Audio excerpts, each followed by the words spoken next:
Hi, everyone. Did you have a good week? I'm so glad you could join our class today, and I hope you're ready to learn more about God.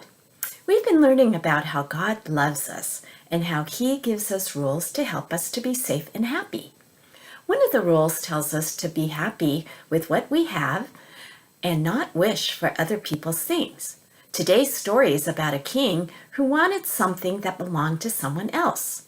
Let's listen to the story and see what happened to him.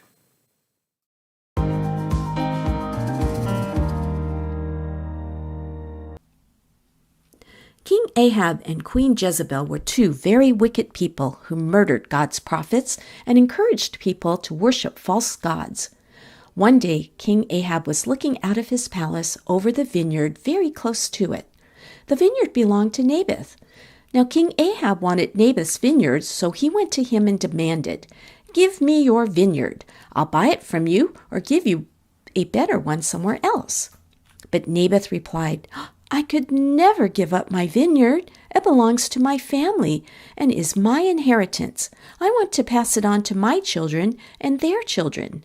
No matter how much the powerful king pleaded, Naboth was not going to give up his vineyard. Ahab was upset and grumpy. He could not get his way, so he stomped off to his bedroom to pout. As king, he was used to getting what he wanted. So like a spoiled child, he turned his back on everyone and refused to eat. That was when his very mean and sneaky wife, Queen Jezebel, came in to talk to him. "Why are you so sad and not eating?" she asked. "I want Naboth's vineyard, but he won't give it to me," Ahab whined. "I even offered to pay for it or give him another vineyard." "You are the king, aren't you?" Jezebel said. "Cheer up. I'll get that vineyard for you." Jezebel had a mean and sneaky plan. She wrote letters in the king's name to the city leaders.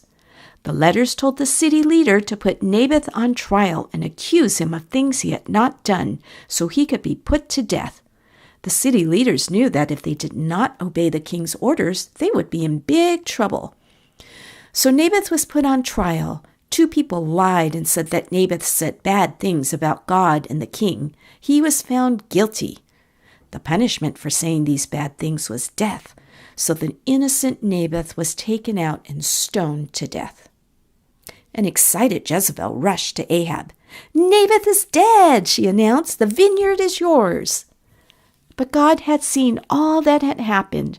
Because King Ahab was greedy, poor Naboth died.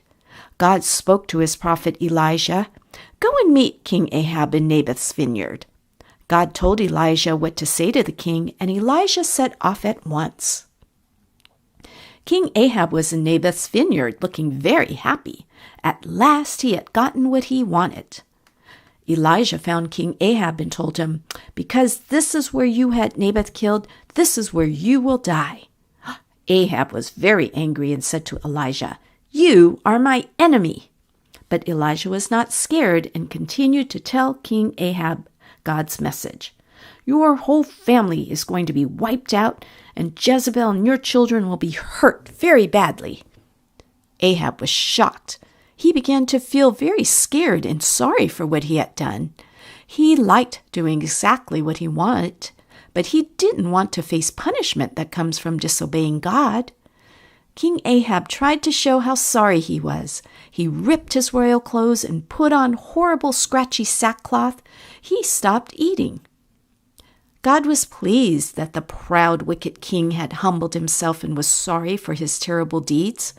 So God told Elijah, "Ahab is sorry for what he did, so I have decided to hold back my punishment on his family until much later." Jezebel and her children were going to be punished because they were not sorry for the bad things they did. But because Ahab was sorry, God lessened his punishment. Do you think that what King Ahab and Queen Jezebel did to Naboth was a good thing? And was God pleased with them? No. King Ahab and Queen Jezebel had many things, but they were not happy with what they had, and they wanted what Naboth had. They did a very bad thing to get Naboth's vineyard, which made God unhappy, and God punished them for it. It is just like when we don't follow rules, we also get punished. It is good to follow rules because it helps us to be safe and happy. Here is a Bible verse that will help you to remember why it is good to follow God's rules. It is from the book of Psalm, chapter 19, and it says, "The commandments of the Lord are right, bringing joy to the heart." You can color the activity page to help you remember our story today, and I have also included a memory game that you can play with your family that will help you to remember the characters of our story. Well, I hope you enjoy it, and I will see you next time. Bye.